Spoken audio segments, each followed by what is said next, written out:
The massive war council chamber stretched across 3 kilometers of polished metal floors. Representatives from 47 different species sat in their designated sections, each group separated by energy barriers that filtered their unique atmospheric requirements.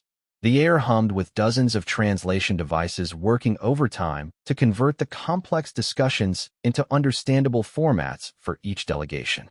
Admiral Zexhai of the Korthak Empire stood at the center platform, his 4 arms gesturing emphatically as holographic displays showed the latest intelligence reports. His chitinous exoskeleton reflected the blue light from the tactical screens, creating an imposing silhouette that commanded attention from every corner of the vast chamber. The Devourers have consumed 17 systems in the past 6 months, Admiral Zexhai announced, his voice carrying through the chamber's acoustic amplifiers. Their bioships continue to evolve, adapting to our weapons faster than our scientists can develop new countermeasures. We estimate they will reach the core worlds within 2 years if we cannot establish an effective defense. Murmurs of concern rippled through the assembled delegates. The Ethereal Consortium's representative, a being of pure energy contained within a crystalline matrix, pulsed with worried amber light. Our psychic warriors have attempted to penetrate their collective consciousness.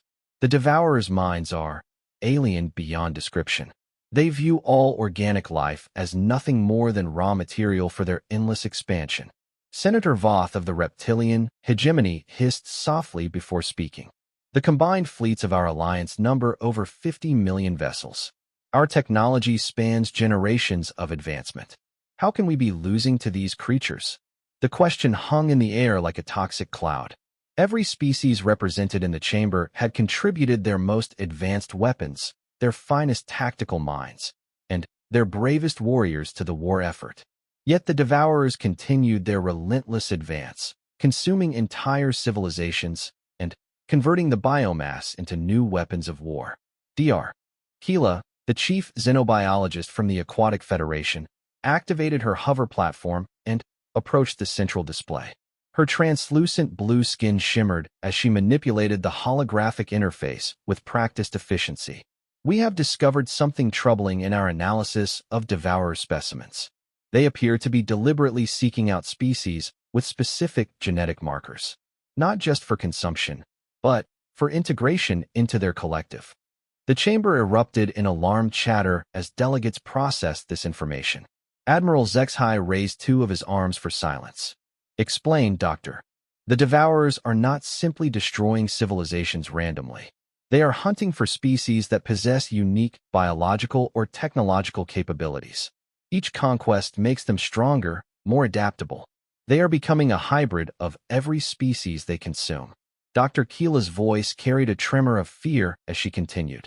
Based on our projections, they will eventually encounter a species that possesses capabilities so dangerous that integrating them would make the Devourers virtually unstoppable. A new voice cut through the tension from the observation gallery. Perhaps you should consider recruiting some myths to help with your little war. Every head in the chamber turned toward the source of the comment. A lone figure sat in the previously empty human observation section, feet propped up casually on the railing. The human wore a simple military uniform without any visible rank insignia, and appeared completely unconcerned by the attention of 47 different species worth of military leadership. Admiral Zexhai's mandibles clicked in irritation. Security, remove this individual immediately. This is a classified military briefing. Oh, I have clearance, the human said, not bothering to move from his relaxed position. Captain James Morrison, Earth Defense Force. Though I have to say, this briefing is pretty disappointing so far. Lots of talking, not much actual planning. The Ethereal Consortium's representative pulsed with confused yellow light. Impossible. Humans are extinct. That species died out over 50,000 years ago. They exist only in fragmentary historical records and archaeological sites. Captain Morrison laughed, a sound that somehow carried clearly through the chamber despite the acoustic dampeners designed to prevent unauthorized audio transmission. Extinct? That's news to me. Though I guess it explains why nobody answered our communication attempts for the past few decades. Senator Voth's forked tongue flicked out in agitation. This is obviously some form of psychological warfare from the Devourers. They must have accessed historical databases and created a synthetic being designed to disrupt our planning. Lady, I'm about as synthetic as your attitude is helpful, Morrison replied dryly. But I understand the confusion.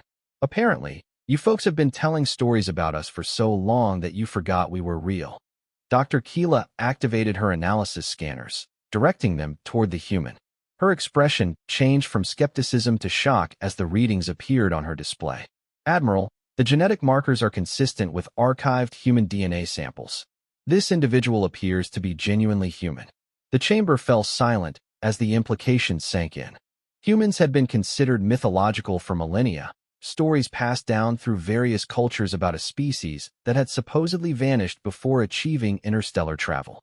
Some civilizations told tales of humans as primitive warriors who fought with crude weapons. Others described them as mysterious beings who had mastered impossible technologies before disappearing without a trace. Admiral Zexhi's compound eyes focused on Morrison with renewed interest. If you are truly human, then you represent a species that has been isolated from galactic civilization for tens of thousands of years.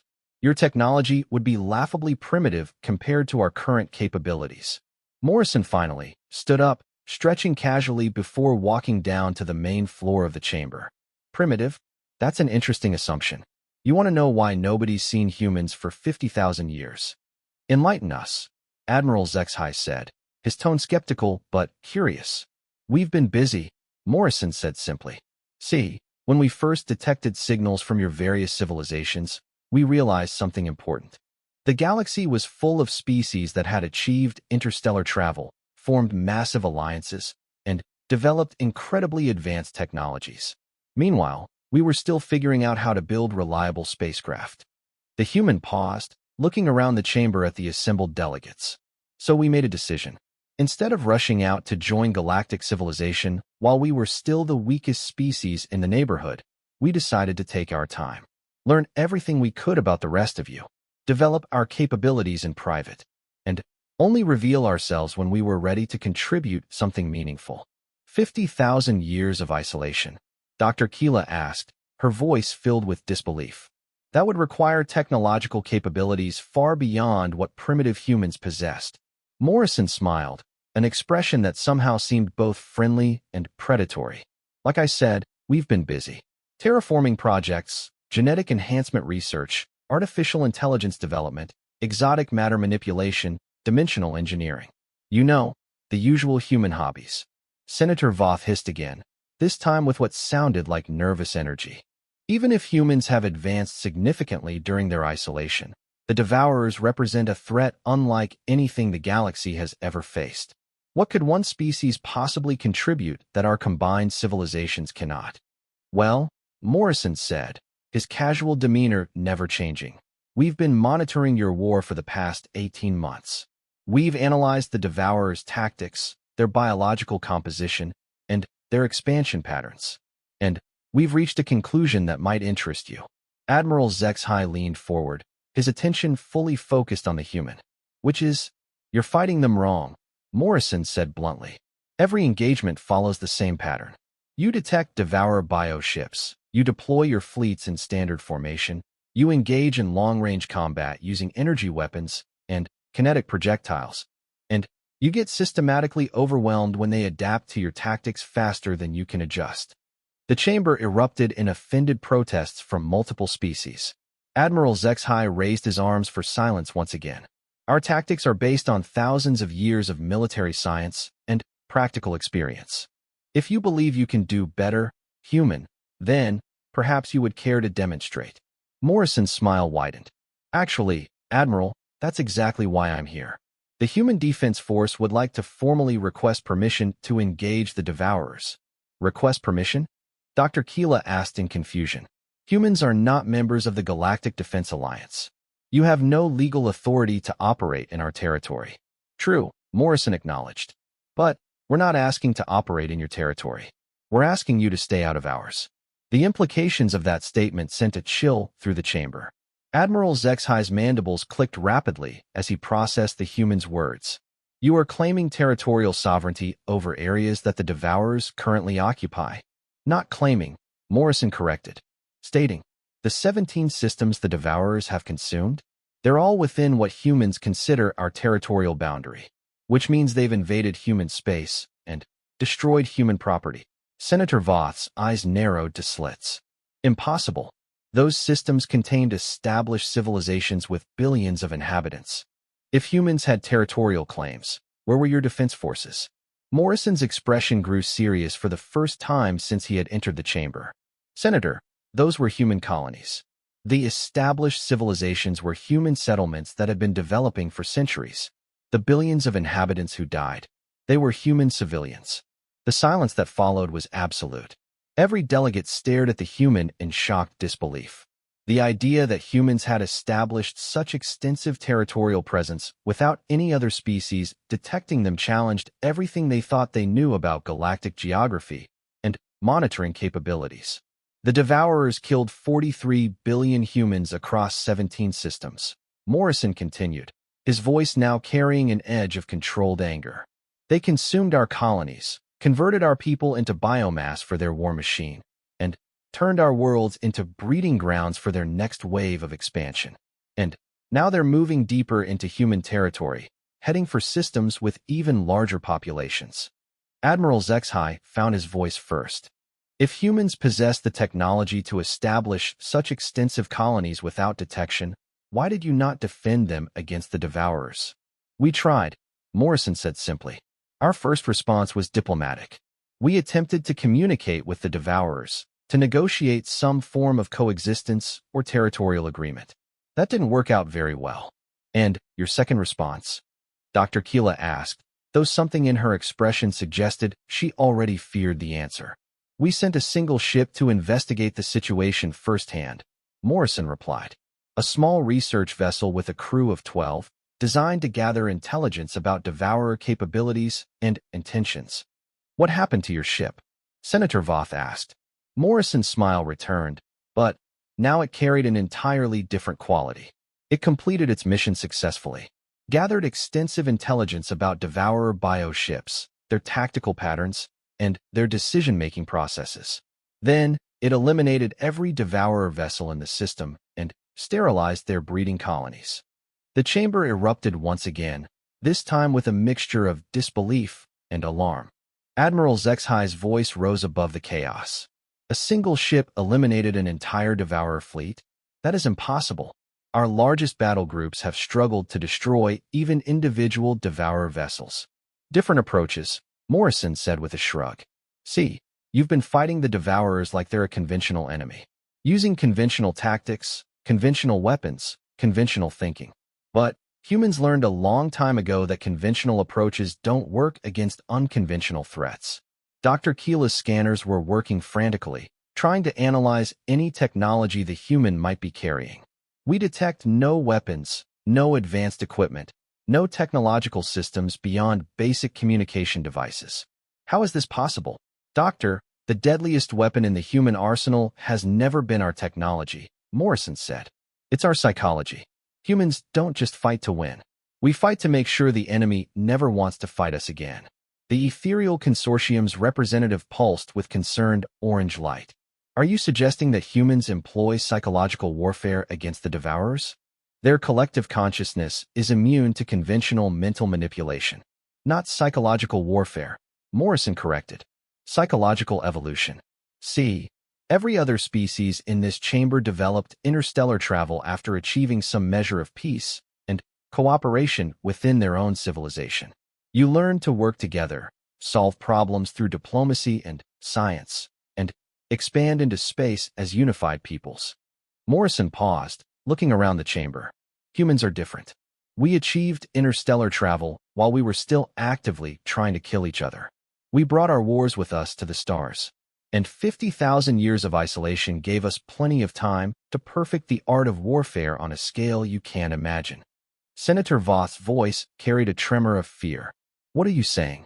I'm saying that humans have spent 50 millennia preparing for exactly this type of conflict, Morrison replied. We've wargamed every possible scenario involving hostile alien invasion. We've developed strategies, technologies, and capabilities specifically designed to defeat threats that conventional military thinking cannot handle. Admiral HFY's compound eyes studied the human carefully.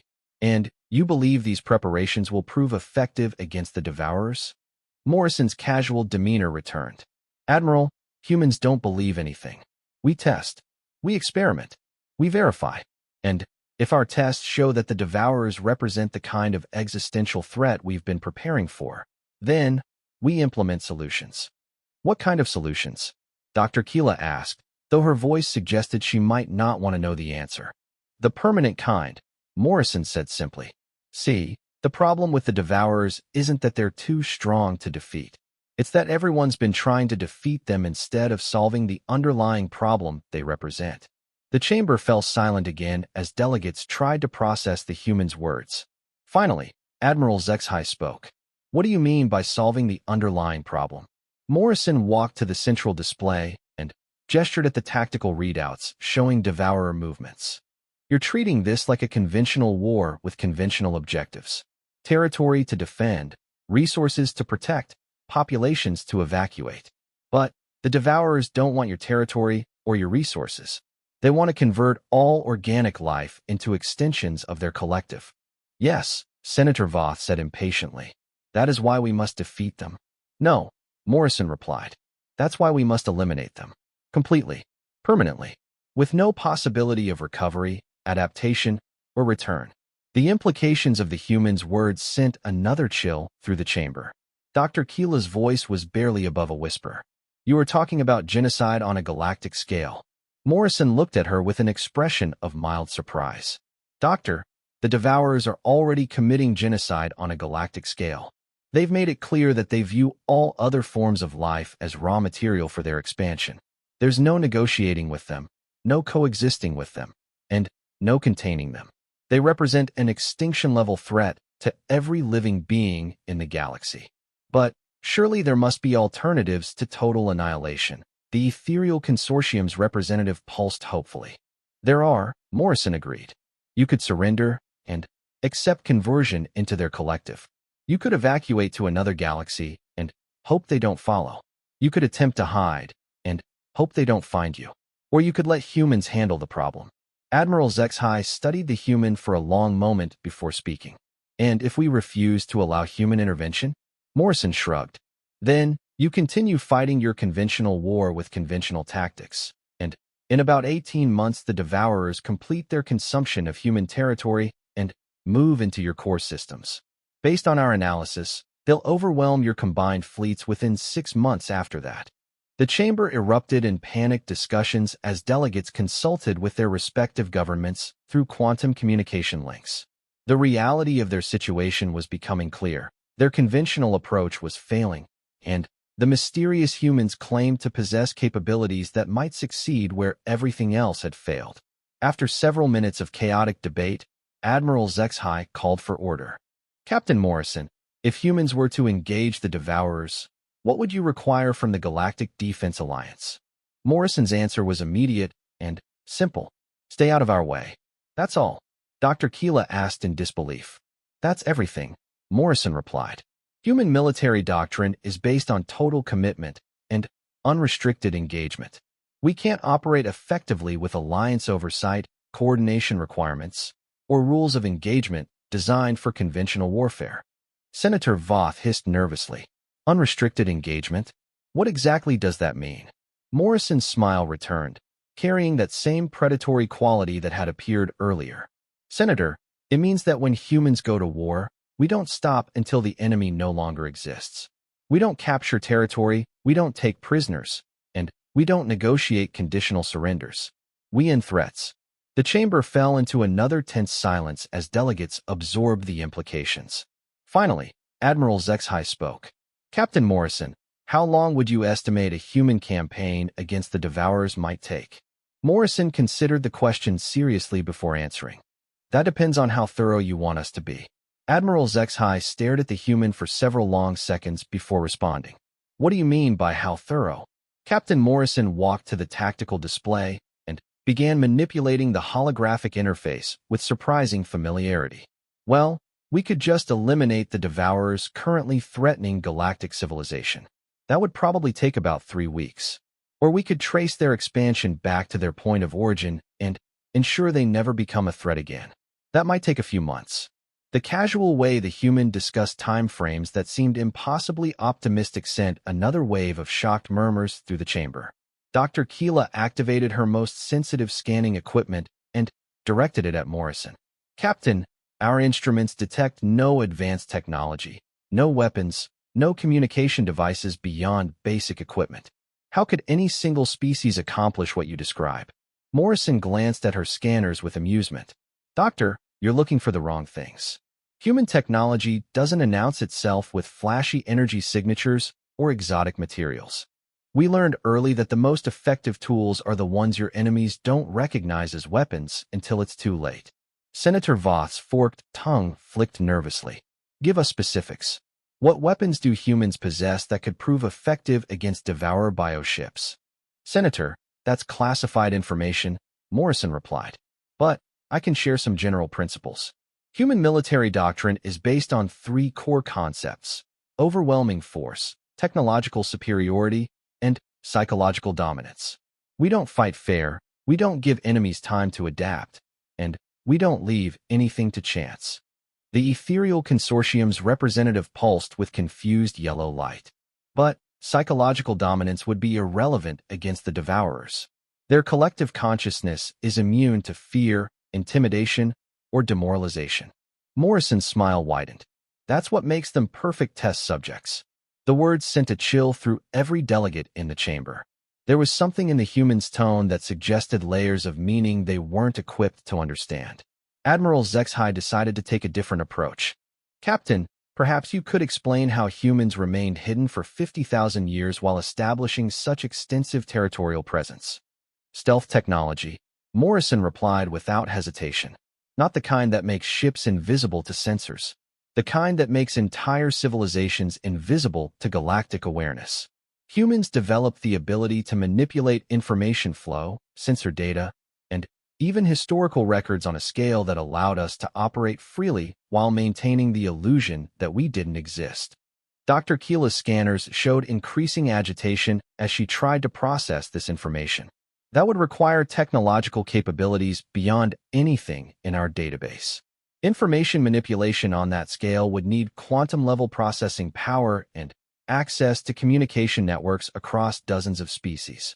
Doctor, humans have had access to your communication networks for over 30,000 years, Morrison said matter-of-factly. We've been monitoring galactic civilization, learning your languages, studying your technologies, and mapping your territorial boundaries since before most of your current alliances were formed. The implications hit the chamber like a physical blow. Senator Voth's voice was barely controlled as she spoke. Are you saying that humans have been conducting surveillance operations against every major galactic power for millennia? Surveillance, intelligence gathering, technological analysis, cultural studies, Morrison confirmed. We needed to understand what we were dealing with before we made contact. And, frankly, what we learned convinced us that isolation was the better choice. Admiral Zexhai's mandibles clicked rapidly in agitation. What did you learn that led to that conclusion? Morrison's expression grew serious again. We learned that galactic civilization is incredibly advanced, but also incredibly naive. Your species achieved interstellar travel through cooperation and scientific progress. You formed alliances based on mutual benefit and shared resources. You developed technologies focused on exploration, communication, and peaceful expansion. The human paused, looking around the chamber at the assembled delegates. But you never developed the kind of military capabilities necessary to deal with truly hostile forces. Your weapons are designed to defeat other civilized species who follow similar rules of engagement. Your tactics assume enemies who share basic concepts of self-preservation and rational behavior. And humans developed different capabilities? Dr. Keela asked. Humans developed capabilities designed to defeat enemies who want to exterminate us completely, Morrison replied. See, Earth wasn't a peaceful planet when we achieved interstellar travel. We were still fighting wars among ourselves, still developing new ways to kill each other more efficiently, still perfecting the art of total warfare. Morrison activated a section of the display showing human historical data that somehow appeared in the ship's computers despite all security protocols. When we reached the stars, We brought our military evolution with us. While your species were learning to cooperate and explore, humans were learning to fight wars across multiple star systems simultaneously. The data streams showing human military development made several delegates physically step back from their displays. The progression of weapons technology, tactical doctrine, and strategic thinking represented 50,000 years of continuous warfare evolution on a scale that none of their civilizations had ever imagined. Senator Voth's voice trembled as she spoke. These records show weapons capable of destroying entire star systems. Military campaigns spanning hundreds of light years. Battle fleets numbering in the millions of vessels. That's just the conventional stuff, Morrison said casually. The real innovations came when we started developing technologies specifically designed to fight enemies we couldn't understand or communicate with. Things like the Devourers. Admiral Zexhai studied the data with growing alarm. Captain, these capabilities far exceed anything possessed by the combined forces of the Galactic Defense Alliance. If humans have been developing such weapons for 50 millennia, why reveal yourselves now? Morrison's answer was immediate and chilling. Because the Devourers killed 43 billion humans. And humanity has a very simple policy regarding species that commit genocide against human populations. Which is? Dr. Keela asked, though her expression suggested she dreaded the answer. Complete extinction, Morrison replied without emotion. No exceptions, no negotiations, no second chances. Species that demonstrate the capability and willingness to exterminate human populations are eliminated permanently. The chamber fell into horrified silence as delegates processed the implications. The ethereal consortium's representative pulsed with alarmed orange light. Surely you don't mean literal extinction. Perhaps imprisonment or exile to another galaxy. Morrison looked at the energy being with something approaching pity. Consortium representative. Humans learned long ago that half measures against existential threats are just delayed suicide. You don't exile or imprison species capable of galactic-scale destruction. You ensure they never have another opportunity to threaten anyone. But the Devourers are distributed across dozens of star systems, Senator Voth protested. They have bioships in hundreds of different locations, breeding colonies throughout the affected regions, and adaptive capabilities that allow them to survive almost any environmental condition. Senator, you're thinking like someone who wants to defeat the Devourers, Morrison said patiently. Humans don't want to defeat them. We want to erase them. Completely. From every star system, every planet, every moon, and every piece of space debris they've ever touched. Dr. Keela's scanners were showing increasingly frantic readings as she tried to understand what she was dealing with.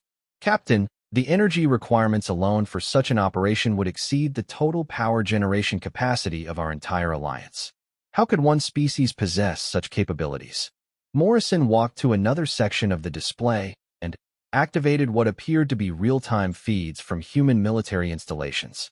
The images showed construction projects on a scale that dwarfed anything in galactic civilization. Artificial worlds being built specifically for military production. Fleets of ships so vast they formed visible structures in space. Weapons testing facilities that used entire star systems as proving grounds. Doctor, humans have been preparing for galactic warfare for 50,000 years, Morrison explained. We didn't just develop better weapons. We developed entirely new approaches to military logistics, strategic planning, and resource allocation. When humans go to war, we commit the full productive capacity of our entire civilization. The scale of what they were seeing left every delegate struggling to comprehend the implications. Admiral Zexhai's voice was strained as he spoke. The infrastructure we are observing would require resources from hundreds of star systems. Industrial capacity beyond anything we thought possible. Admiral, humans control over 6,000 star systems, Morrison said simply. We've been expanding continuously for millennia, building the industrial base necessary to support military operations on a galactic scale. Every human world contributes to the war effort. Every human citizen understands their role in maintaining our defensive capabilities. Senator Voth's eyes had dilated to their maximum extent as she processed the information. 6,000 star systems? Our most optimistic estimates suggested that any undiscovered civilization would control perhaps 50 systems at most. Senator, your estimates were based on species that followed conventional expansion patterns, Morrison replied. Humans didn't expand conventionally. We expanded militarily. Every new system was fortified, industrialized, and integrated into our defensive network. We didn't build colonies. We built fortress worlds. The implications were staggering. A human civilization of that scale would represent the largest single power in known galactic history. Their combined population would number in the trillions. Their military capabilities would be beyond anything the Galactic Defense Alliance could imagine. Dr. Keela found her voice first.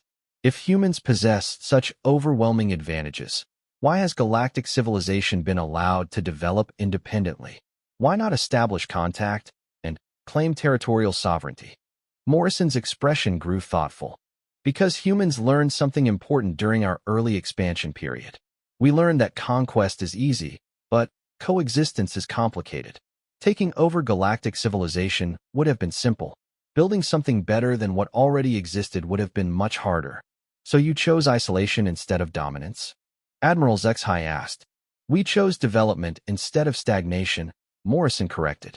See, ruling over dozens of different species with different needs, different cultures, and different technological capabilities would have slowed human advancement considerably. We decided it was better to let galactic civilization develop according to its own patterns while we focused on pushing the boundaries of what was possible. The human activated another section of the display, showing technological development timelines that made every delegate species look primitive by comparison. The result is that humans have achieved technological capabilities that wouldn't have been possible if we'd spent our energy managing galactic politics instead of advancing our sciences. Senator Voth studied the technological displays with growing fear. Some of these capabilities appear to violate known physical laws. Faster-than-light travel without dimensional folding. Energy generation exceeding theoretical maximums. Weapons that manipulate fundamental forces. Senator, the laws of physics are more like guidelines, Morrison said with amusement. Humans have had 50,000 years to figure out creative ways around the limitations that other species accept as absolute. The ethereal consortium's representative pulsed with confused yellow light. But surely such technological advancement would have been detected by our long-range sensors. Energy signatures of that magnitude should be visible across the galaxy. Morrison's smile returned. Consortium representative, you're assuming that advanced technology has to be detectable. Humans learned early that the most effective capabilities are the ones nobody knows you have until you choose to use them. Dr. Keela's scanners suddenly went completely silent, their displays showing nothing but empty readings despite the human standing directly in front of them. Impossible. Our instruments detect nothing. No energy signatures, no technological emanations, no indication of any advanced systems. Now you're starting to understand, Morrison said approvingly. Human stealth technology doesn't just hide our ships or our weapons.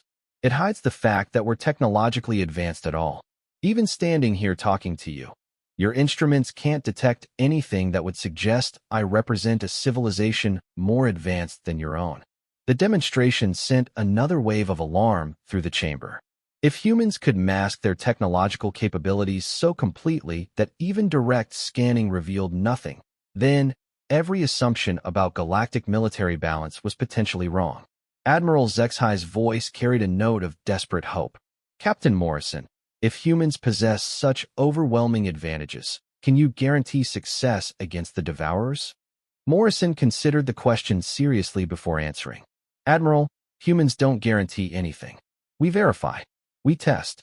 We experiment. And, if our analysis proves correct, we implement solutions. What does that mean in practical terms? Senator Voth asked. It means that within the next 48 hours, you're going to see the first human military action in 50,000 years, Morrison replied. A small demonstration to verify our tactical assessments and confirm Devourer capabilities. Dr. Keela's voice was barely above a whisper. What kind of demonstration? Morrison's expression grew serious as he looked around the chamber at each delegate in turn. The kind that will help you understand why species that commit genocide against human populations don't survive long enough to regret their decisions. The chamber fell into absolute silence as the implications sank in. Every delegate understood that they were about to witness something unprecedented in galactic history. The mysterious humans were finally revealing themselves, and their first action would be against an enemy that had overwhelmed every conventional military force sent against them. Admiral HFY found his voice first. "Captain, what do you need from the Galactic Defense Alliance to conduct this demonstration?" Morrison's answer was simple and final. "Just stay back and watch. And try to keep an open mind about what you're going to see." The observation deck of the Galactic Defense Alliance flagship provided an unobstructed view of the Kepler 442 system, where a massive devourer fleet had established a breeding colony on the fourth planet. 47 different species military observers crowded around the viewing portals, their various sensory organs focused on the tactical displays showing real-time intelligence about the enemy presence.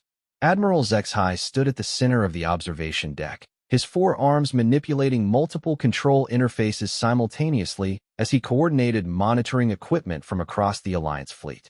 Sensors confirmed 347 Devourer bioships in defensive formation around the planet. Intelligence estimates suggest they are in the final stages of converting the local biomass into new vessels. Dr. Keela floated near one of the primary sensor arrays, her translucent form shimmering with nervous energy. The breeding colony shows signs of accelerated development. If our projections are correct, they will launch approximately 800 new bioships within the next standard week. Captain Morrison stood casually near the rear of the observation deck, apparently unconcerned by the massive enemy presence they were approaching. He had been silent for the past 6 hours as the Alliance fleet moved into monitoring position, seemingly content to observe their preparations with mild amusement. Senator Voth approached the human with visible apprehension. "Captain, our sensors detect no human vessels in this system. When will your forces arrive?" Morrison glanced at her with that same predatory smile that had appeared during their initial meeting. "Senator, human forces have been in position for the past 18 hours. We're just waiting for optimal tactical conditions." The reptilian delegate's forked tongue flicked in confusion. "Impossible. Our sensors show no vessels other than Alliance ships and Devourer bioships. Nothing else exists in this system." "Senator, your sensors show exactly what human technology wants them to show," Morrison replied. "We've been studying your detection capabilities for 30,000 years. Hiding from your instruments isn't particularly challenging." Before Senator Voth could respond, every alarm on the observation deck activated simultaneously. Alliance sensors began registering massive energy signatures appearing throughout the system, as if entire fleets were materializing from empty space. Admiral HFY's mandibles clicked in rapid agitation as he studied the incoming data. Impossible readings. Sensors now detect over 50,000 vessels of unknown configuration appearing simultaneously throughout the system. Dr. Keela's voice carried a tremor of disbelief. "Energy signatures are beyond anything in our database. These vessels are generating power levels that exceed theoretical maximums for ships of their apparent size." Morrison walked to the primary viewing portal and gestured casually toward the tactical display. "Actually, you're only detecting the ships we want you to detect. The real human fleet is about 10 times larger." The implications sent shock waves through every observer on the deck. If human technology could conceal fleet movements on such a scale, then every assumption about galactic military capabilities was fundamentally wrong. On the tactical displays, the Devourer fleet began reacting to the sudden appearance of human vessels. Bioships that had been in defensive formation around their breeding world suddenly accelerated toward the nearest human contacts, their adaptive weaponry beginning to glow with the characteristic energy signatures that had proven devastating against Alliance forces. "The Devourers are moving to engage," Admiral HFY announced. "Standard attack formation, bioweapons charging to full capacity. This is consistent with their previous tactical behavior against our fleets." Morrison nodded approvingly. "Good. We want them to use their standard approach. Human tactical doctrine requires comprehensive data about enemy capabilities before implementing countermeasures. Senator Voth stared at the human in disbelief. You are allowing them to attack first? That seems tactically inadvisable given their adaptive capabilities. Senator, humans don't fight enemies we don't understand, Morrison replied. We study them first. Learn their capabilities, their limitations, their decision-making patterns. Only then do we engage. The first wave of Devourer bioships reached the nearest human vessels and opened fire with weapons that had previously proven capable of penetrating any known shielding technology. The energy beams and bioplasma projectiles that struck the human ships created brilliant displays of light across the tactical displays. Dr. Keela watched her sensors with growing confusion. The human vessels appeared to be absorbing the Devourer weapons' fire without any defensive reaction. No shields, no evasive maneuvers, no return fire. Morrison studied the tactical data with professional interest. Confirmation phase complete. Devourer weapons operate within expected parameters. Adaptive capabilities match our projections. Decision-making patterns consistent with previous encounters. Your ships are under attack, Admiral Zexhai said urgently. Why are they not responding? Because they're not under attack, Morrison replied calmly. They're gathering data. Devourer weapons can't actually damage human vessels, so there's no need for defensive measures. The casual way the human dismissed weapons that had destroyed countless Alliance ships sent another chill through the observation deck.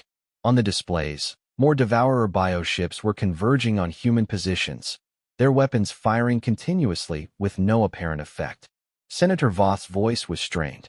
How is this possible? Devourer bioweapons have proven capable of penetrating every defensive technology in our alliance. Senator, your alliance never developed defensive technologies specifically designed to counter bioweapons, Morrison explained. Humans spent 20,000 years fighting wars against biological enemies. We learned early that conventional shields and armor are useless against adaptive organic weapons. Dr. Keela's scanners were working frantically to analyze what they were observing. The human vessels appear to be constructed from materials that don't register on any of our analytical equipment. It's as if they're made from substances that don't interact with conventional matter. Doctor, human defensive technology is based on principles your science hasn't discovered yet, Morrison said. We learned that the most effective defense against unknown weapons is to exist in a state that makes conventional attacks irrelevant. The Devourer fleet was becoming increasingly agitated as their weapons continued to prove ineffective. Bioships began attempting ramming attacks against human vessels, only to pass through them as if they were attacking shadows. Admiral Zexhai's compound eyes studied the displays with growing amazement. The Devourer vessels are attempting physical contact, but they cannot interact with human ships. This defies every known law of physics. Morrison's smile widened. Admiral, the laws of physics are more flexible than most species realize. Humans have had 50,000 years to explore the boundaries of what's possible. But matter cannot simply choose not to interact with other matter, Dr. Keela protested. Fundamental forces operate according to universal principles. Doctor, universal principles can be locally modified with sufficient technological capability, Morrison replied. Humans developed the ability to selectively adjust how our vessels interact with different types of matter and energy. On the tactical displays, the human fleet was beginning to move for the first time since the engagement began. 50,000 vessels that had remained motionless while under continuous attack suddenly accelerated toward Devourer positions with speeds that exceeded anything thought possible for ships of their size. Senator Voth watched the display with growing alarm. Those acceleration rates are impossible. No known propulsion technology could generate such speeds without destroying the vessels from internal stress. Senator, human propulsion technology doesn't rely on conventional reaction mass or energy systems, Morrison explained. We learned to manipulate fundamental forces directly, allowing instantaneous acceleration without the limitations that affect conventional spacecraft. The human fleet reached the Devourer positions in seconds, despite distances that should have required minutes of travel time, even at maximum conventional speeds. What happened next challenged every observer's understanding of warfare itself. Instead of opening fire with visible weapons, the human ships simply existed near the Devourer bioships. There were no energy beams, no projectiles, no explosions. One moment the Devourer vessels were present and active. The next moment they simply weren't. Dr. Keela's voice was barely above a whisper. The Devourer bioships are disappearing. No weapons fire, no energy signatures, no debris. They are simply ceasing to exist. Morrison nodded approvingly as he watched the tactical displays. Confirmation that Devourer vessels respond to Type 7 elimination protocols as predicted. No adaptation observed, no defensive evolution detected. Admiral Zexhai struggled to process what he was observing. Type 7 elimination protocols? What kind of weapon simply erases targets from existence? Not a weapon, Admiral, Morrison corrected. A solution. See, humans learned that fighting advanced biological enemies requires approaches that their adaptive capabilities cannot counter. You can't adapt to something that removes you from reality entirely. The implications were staggering. Weapons that could simply delete targets from existence represented technological capabilities beyond anything imagined by galactic civilization. The very concept challenged fundamental assumptions about the nature of reality itself. On the displays, the human fleet was continuing its advance toward the Devourer breeding world. The remaining bioships were attempting every tactical variation in their arsenal, but none of their weapons could interact with the human vessels, and any ship that came too close simply ceased to exist. Senator Voth's voice trembled as she spoke. The entire Devourer fleet is being eliminated without any visible combat. How is this possible?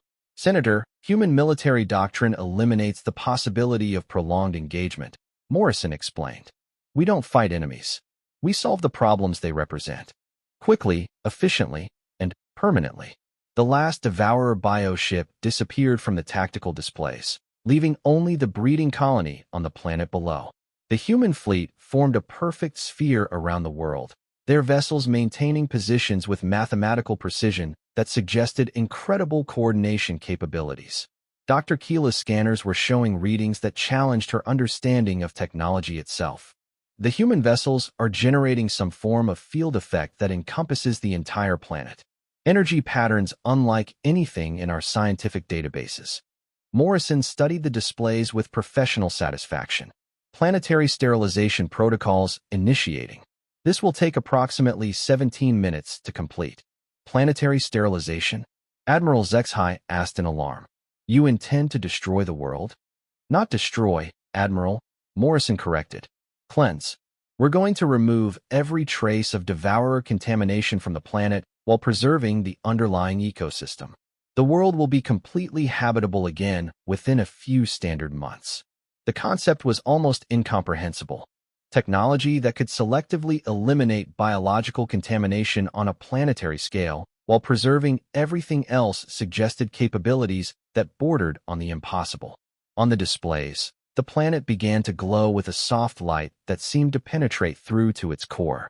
The Devourer breeding colonies, their bioships, and every trace of their presence simply faded away as if they had never existed. Senator Voth watched the process with a mixture of awe and terror.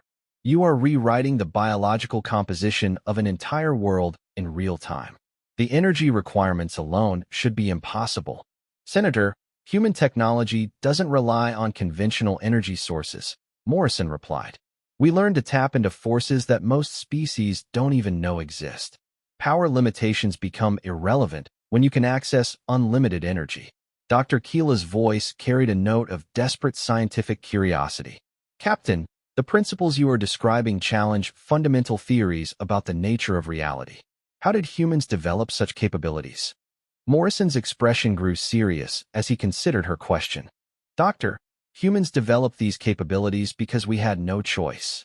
When you're facing enemies that want to exterminate your entire species, you either evolve beyond conventional limitations or you become extinct. The human paused, looking around the observation deck at the assembled delegates. See, other species achieved interstellar travel in peaceful conditions. You had time to develop gradually, to explore conventional technologies, to build civilizations based on cooperation and mutual benefit. Morrison activated a section of the tactical display showing human historical data. Humans achieved interstellar travel while fighting a war for survival against an enemy that wanted to convert Earth into a bioweapon factory. We had to develop military capabilities that could guarantee the complete elimination of existential threats. The historical data showed a conflict that made the current Devourer crisis look like a minor skirmish. An enemy that had consumed half the galaxy before humans developed the technologies necessary to stop them permanently. Admiral HFY studied the historical records with growing understanding. This previous enemy, they were similar to the Devourers? Similar in approach, superior in capability, Morrison replied. They had consumed over 10,000 civilizations before humans encountered them. We were supposed to be victim number 10,001. What happened? Senator Voth asked, though her expression suggested she might already know the answer. Morrison's smile returned, carrying that same predatory quality that had characterized all his expressions. We solved the problem. Permanently. Completely. With no possibility of return or recovery. The planet below them had stopped glowing, its surface now showing the healthy blue-green of a world ready to support life again. The Devourer contamination had been completely eliminated, leaving behind a pristine ecosystem that showed no signs of the horror that had recently infected it. Dr. Keela's voice was filled with wonder and fear. In 17 minutes, you have eliminated every trace of Devourer presence from an entire world. The biological restoration alone should have taken decades. Doctor, humans don't measure success by how long something takes, Morrison replied. We measure success by how completely we solve problems. The human fleet was already beginning to disperse, their vessels disappearing from sensors as quickly as they had appeared. Within minutes, the system showed no trace of human presence except for the restored planet below. Admiral HFY found his voice as the implications of what they had witnessed began to sink in. Captain Morrison, was this demonstration representative of human military capabilities? Morrison's answer sent a final chill through every observer on the deck. Admiral, this was a very small demonstration using outdated equipment and minimal resources. What you just witnessed represents about 0.01% of human military capability. The silence that followed was absolute, as every delegate contemplated the true implications of what they had learned about their mysterious neighbors. The emergency session of the Galactic Council convened 18 hours after the human demonstration at Kepler 442. Representatives from every major civilization in known space filled the massive amphitheater, their various forms of communication creating a cacophony of worried discussions that the translation systems struggled to process. High Counselor Threndak of the Ancient Wisdom Collective called the session to order with ceremonial chimes that resonated through the chamber's acoustic amplifiers. Fellow beings, we convene this emergency session to address revelations that challenge our fundamental understanding of galactic civilization itself. Admiral HFY stood at the central speaking platform, his four arms gesturing toward holographic displays that showed the complete tactical recording of the human demonstration. Honored counselors, what we witnessed at Kepler 442 represents military capabilities beyond our current understanding of physical laws. The recordings played in silent horror as delegates watched Devourer bioships simply cease to exist, followed by the casual elimination of planetary contamination on a scale that defied every known principle of biological science. Senator Voth approached the platform, her reptilian features showing signs of stress that her species rarely displayed in public. High Counselor, we must address the immediate question of whether humanity represents a threat to galactic civilization equal to or greater than the Devourers themselves. The statement sent waves of alarm through the assembled delegates. Dr. Keela activated her hover platform and joined the central discussion area. Senators, our analysis of human technological capabilities suggests they possess the ability to eliminate any civilization they choose, whenever they choose, without the target species having any opportunity for defense or retaliation. Representative KYTH of the Silicon Confederacy modulated his electronic voice to convey deep concern. The implications extend beyond military considerations. If humans have been monitoring galactic civilization for millennia without our knowledge, what other aspects of our societies might they control without our awareness? High Counselor Threndak studied the assembled delegates with his ancient eyes before speaking. We have received a formal communication from the Human Defense Force. Captain Morrison requests permission to address this assembly directly. The chamber erupted in alarmed discussions as delegates consulted with their respective governments through quantum communication links. The idea of allowing a representative of such an overwhelmingly powerful civilization to speak directly to the Galactic Council raised questions about everything from security to diplomatic protocol. After several minutes of chaotic debate, High Counselor Threndak called for order. The motion to hear the human representative will be decided by standard voting procedures. All in favor. The vote was surprisingly close, with several major civilizations abstaining due to fear of what they might learn. But curiosity and the need for information ultimately prevailed over caution. Captain Morrison entered the chamber through the main portal, walking casually to the central platform as if he attended Galactic Council sessions regularly. His simple military uniform seemed almost absurdly modest given what the delegates now knew about human capabilities. High Counselor Threndak addressed the human with formal courtesy that barely concealed deep apprehension. Captain Morrison, you have requested this audience to address the Galactic Council. Please state your purpose. Morrison looked around the amphitheater at the hundreds of different species represented before speaking. Honorable delegates, I'm here to discuss the current crisis and explain how humanity intends to resolve it. Senator Voth's voice carried a tremor of fear as she spoke. Captain, our primary concern is not the Devourer crisis. Our primary concern is the revelation that humanity possesses capabilities that make every other civilization in the galaxy essentially defenseless. Morrison's expression grew thoughtful as he considered her words. Senator, I understand your concern. The revelation that humans have been present and active in galactic space for 50,000 years while maintaining complete secrecy would naturally raise questions about our intentions. Representative KYTH's electronic voice buzzed with agitation. Questions about intentions are secondary to questions about capabilities. Our analysis suggests that humanity could eliminate galactic civilization entirely if you chose to do so. Representative, you're correct, Morrison replied without hesitation. Humans possess the technological and military capabilities to eliminate any threat to our civilization, regardless of its size or nature. The blunt confirmation sent another wave of alarm through the chamber. Dr. Keela's voice was barely above a whisper as she spoke. Then, why haven't you? If humans are so overwhelmingly superior, why allow galactic civilization to develop independently?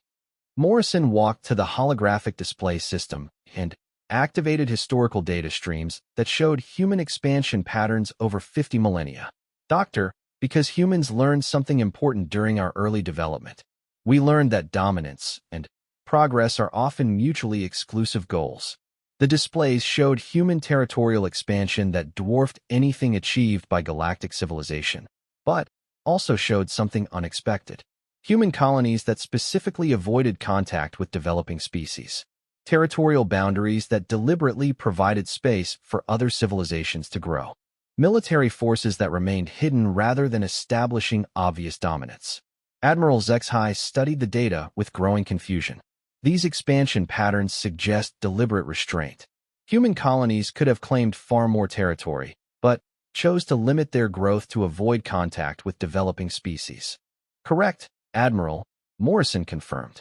Human strategic doctrine recognizes that controlling territory is less valuable than controlling development. We chose to let galactic civilization evolve naturally while we focused on pushing the boundaries of what was technologically possible. High Counselor Threndak leaned forward with interest. Explain this distinction between controlling territory and controlling development. Morrison activated another section of the display, showing technological development curves for various galactic species compared to human advancement rates. Honorable Counselor, ruling over multiple species with different capabilities and needs would have slowed human advancement considerably. Instead of spending our energy managing galactic politics, we chose to focus entirely on scientific and technological development. The curves were staggering in their implications. While galactic civilization had advanced steadily over millennia, human technological development had accelerated exponentially during their isolation. The gap between human capabilities and anything achieved by other species was measured not in decades or centuries, but in geological ages. Senator Voth studied the comparisons with growing dread. These development curves suggest that humanity is effectively a post-singularity civilization. You have achieved technological capabilities that transcend conventional understanding of physical limitations. Senator, humans prefer the term functionally unlimited, Morrison replied. We have developed the ability to manipulate matter, energy, space, and time at levels that make conventional limitations irrelevant to our strategic planning. Dr. Keela's translucent form shimmered with nervous energy as she processed the implications. If humans possess such overwhelming advantages, what prevents you from simply imposing your will on galactic civilization? Morrison's answer was simple and profound. Because we don't need to. The statement hung in the air as delegates tried to understand its implications. Representative KYEH was the first to speak. Explain. Representative. Species impose their will on others when they need something those others possess, Morrison explained. Resources, territory, technology, strategic advantages. Humans have developed the capability to create anything we need without requiring external sources.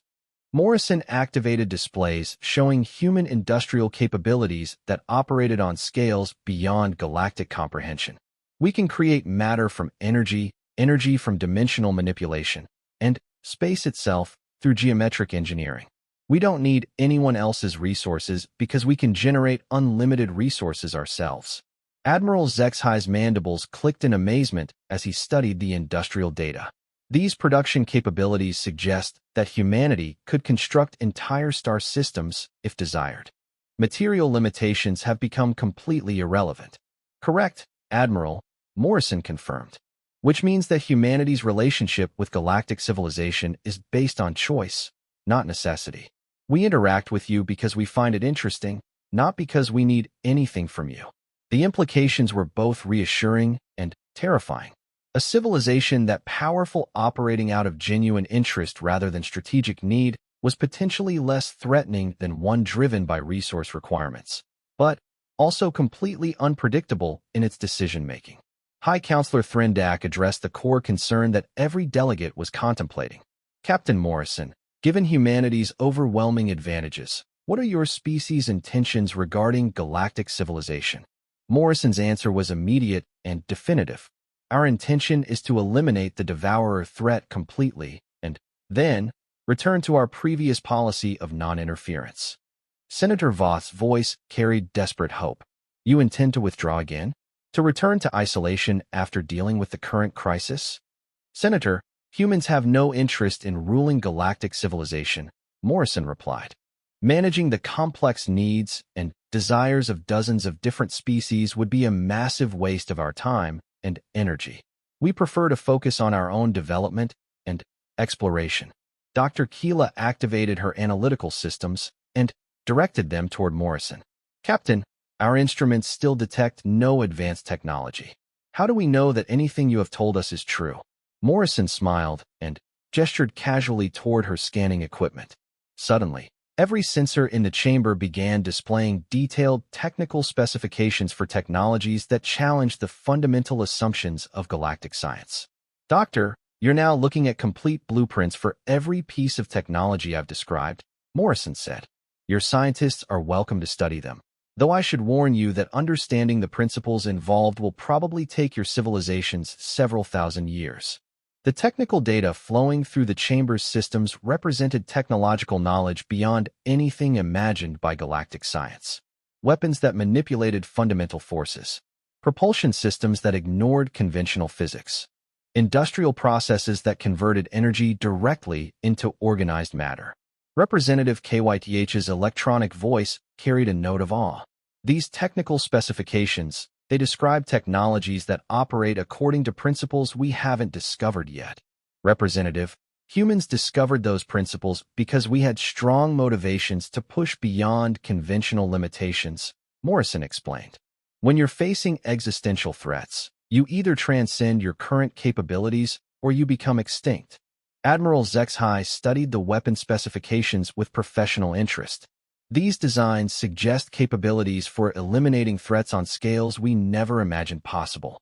How extensive is humanity's territory, really? Morrison activated a galactic map that showed human territorial boundaries. The display revealed that humanity controlled nearly 30% of the galaxy, including regions that other species had never successfully explored. Admiral, humans currently control approximately 12,000 star systems, with active colonies in 6,000 of them, Morrison replied. The remaining systems serve as research facilities, military installations, and strategic reserves.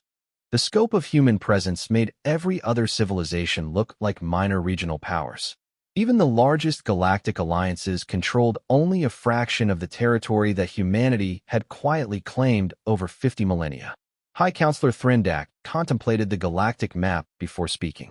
Captain Morrison, if humanity controls such extensive territory, how many humans exist in total? Morrison's answer staggered every delegate in the chamber. Current human population is approximately 400 trillion individuals, distributed across 12,000 worlds and countless space-based installations. The numbers were beyond galactic comprehension. The largest known civilizations numbered their populations in the hundreds of billions. Humanity represented a demographic force larger than all other known species combined. Senator Voss's voice was strained as she processed the implications. 400 trillion humans, with technology beyond our understanding, controlling territory larger than any known galactic power. And you have been present for 50,000 years without anyone detecting your existence. Senator, humans are very good at privacy when we choose to be, Morrison replied with amusement. Dr. Keela found her voice as the full scope of humanity's presence sank in. Captain, given these revelations, how should galactic civilization understand its relationship with humanity going forward? Morrison's answer was reassuring in its simplicity. Doctor, exactly the same as before. Humans will continue to observe galactic civilization with interest, but we have no intention of interfering with your natural development. The only difference is that now you know we exist. High Counselor Thrindak asked the question that every delegate was contemplating. And if conflicts arise between humanity and galactic civilization? Morrison's expression grew serious as he considered the question. Honorable Counselor, humans have a very simple approach to conflicts. We prefer to avoid them through careful planning and strategic patience. But when conflicts become unavoidable, we resolve them quickly and permanently. The implications were clear. Humanity preferred peaceful coexistence, but possessed the capability to end any conflict decisively if necessary. Representative KYTH asked the final question that needed to be addressed. Captain Morrison, how quickly can humanity eliminate the Devourer threat entirely? Morrison's smile returned as he considered the timeline. Representative, complete elimination of the Devourer threat will take approximately 6 standard days. The casual way he discussed eliminating a galactic-scale threat in less than a week made every delegate understand that they were witnessing a historical moment. The age of human isolation was ending, and the galaxy would never be the same. 6 days later, the same observation deck that had witnessed the first human demonstration now hosted representatives from every major galactic power as they watched the final phase of the most comprehensive military operation in recorded history. Admiral Zexhai stood before displays showing real-time tactical data from across 17 different star systems where Devourer presence had been confirmed. His 4 arms moved continuously as he coordinated monitoring equipment that was struggling to process the scale of the operation they were observing. Day 6, Hour 17, Admiral Zexhai announced to the assembled observers. Human forces have eliminated Devourer presence from 16 star systems. Final operation commencing in the Alpha 7 sector. Dr. Keela floated near the primary sensor array, her translucent form pulsing with amazement as she studied the data streams. The systematic efficiency is unprecedented. Each system cleared of Devourer contamination in exactly 7 hours and 43 minutes. No variation, no delays, no complications. Senator Voth watched the tactical displays with a mixture of awe and lingering fear. The coordination required to conduct simultaneous operations across such distances should be impossible. Yet human forces appear to operate as if space and time present no barriers to communication or movement. Captain Morrison stood casually near the observation windows, apparently relaxed despite overseeing the largest military operation in galactic history. For 6 days, he had provided calm commentary on human tactical decisions, while representatives from dozens of species watched their most feared enemy systematically eliminated from existence. Representative KYTH of the Silicon Confederacy modulated his voice to convey scientific curiosity. Captain Morrison, our analysis suggests that human forces are not simply eliminating devourer vessels and colonies. You appear to be conducting some form of comprehensive cleansing operation. Morrison nodded approvingly. Representative, you're observing what humans call a complete solution protocol. We're not just eliminating current devourer presence. We're removing every trace of their existence from the affected systems. High Counselor Threndak, who had joined the observation mission to witness the conclusion of the operation, leaned forward with interest. Explain the distinction, Captain. Morrison activated a section of the display showing detailed analysis of human cleansing procedures. Honorable Counselor, simply destroying devourer bioships and colonies would solve the immediate threat. But it would leave behind contamination that could potentially regenerate into future problems. The displays showed microscopic-level operations that challenged every observer's understanding of what was technologically possible. Human systems were identifying and eliminating individual molecules associated with devourer biology while leaving everything else completely untouched. Dr. Keela's voice carried wonder and disbelief. You are conducting molecular-level sterilization across entire star systems.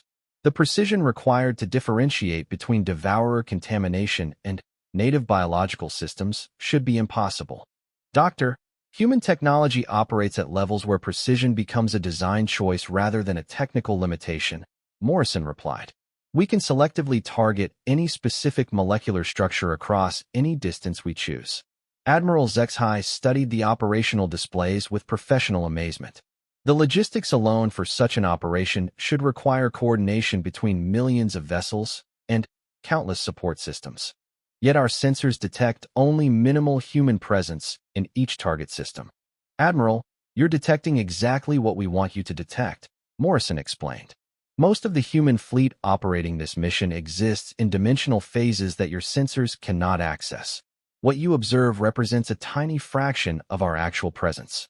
The implications sent another chill through the assembled observers.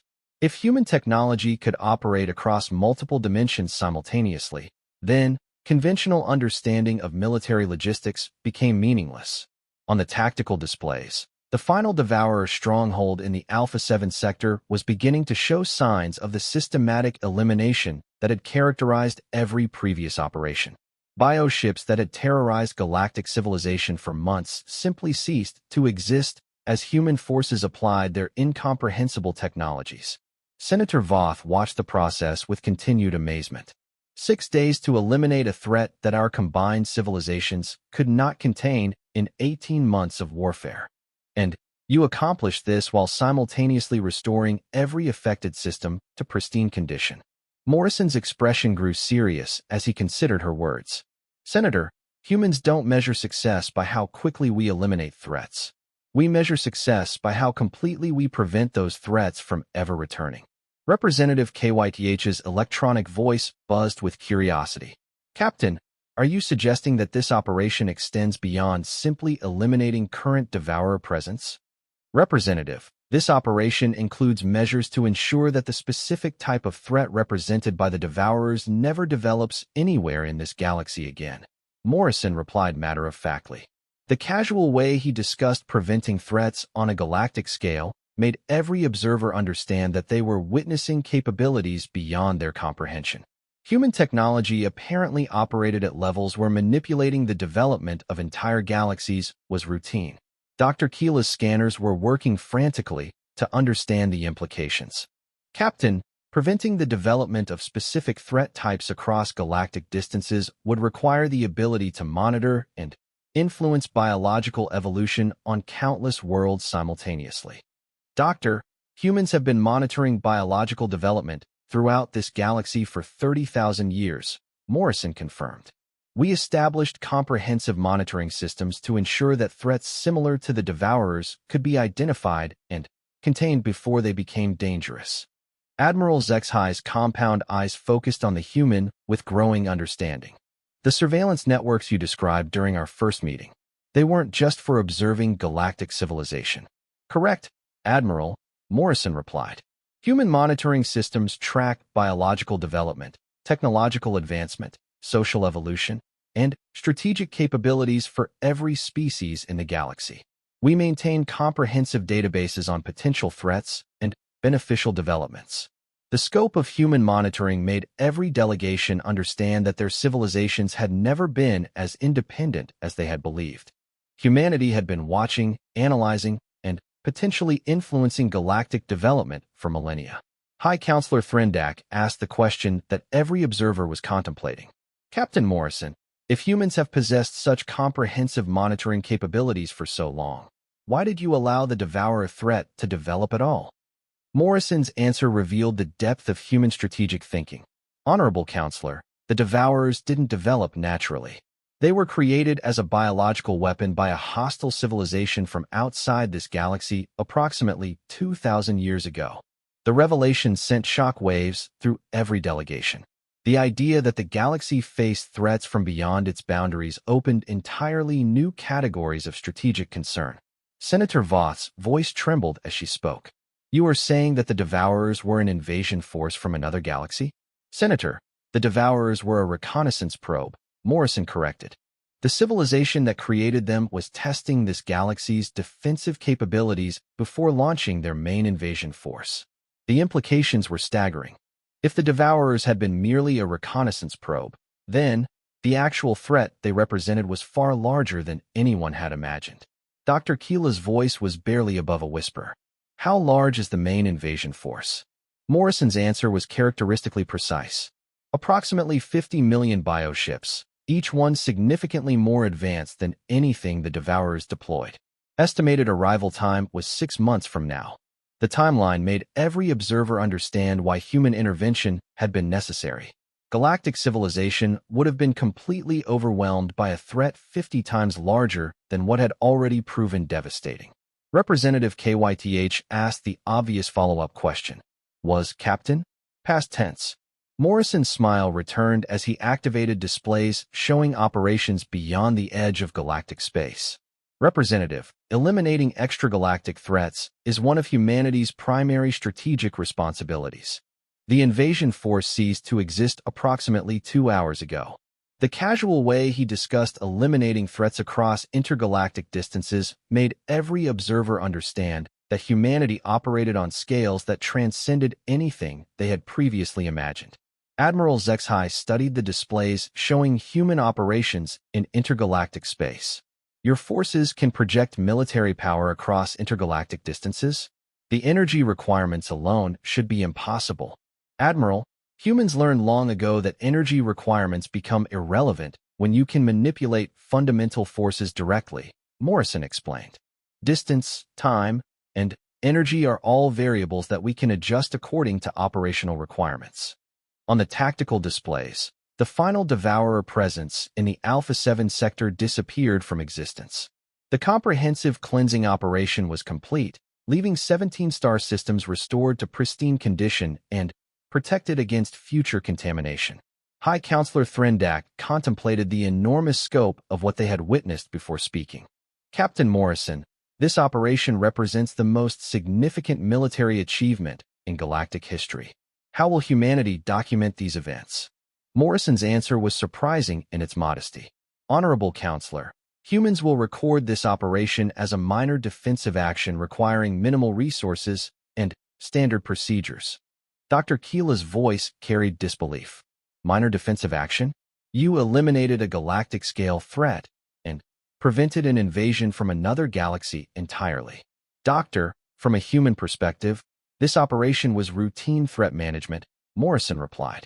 We detected a potential problem, analyzed its scope and origins, and implemented appropriate countermeasures. The scale involved was significant, but the operational complexity was minimal.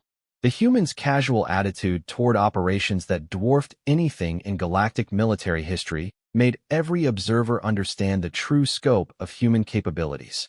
Senator Voth asked the question that would determine the future of galactic civilization. Captain, now that this crisis has been resolved, what are humanity's intentions regarding ongoing contact with galactic civilization? Morrison considered the question carefully before answering. Senator, humans intend to return to our previous policy of observation without interference. We have no interest in ruling galactic civilization or imposing human standards on your development. But you will continue monitoring? Admiral Zexhai asked. Admiral, humans will continue protecting this galaxy from external threats and monitoring internal developments that might pose existential risks, Morrison confirmed. But we will remain hidden unless circumstances require direct intervention. Representative KYTH's electronic voice carried a note of hope.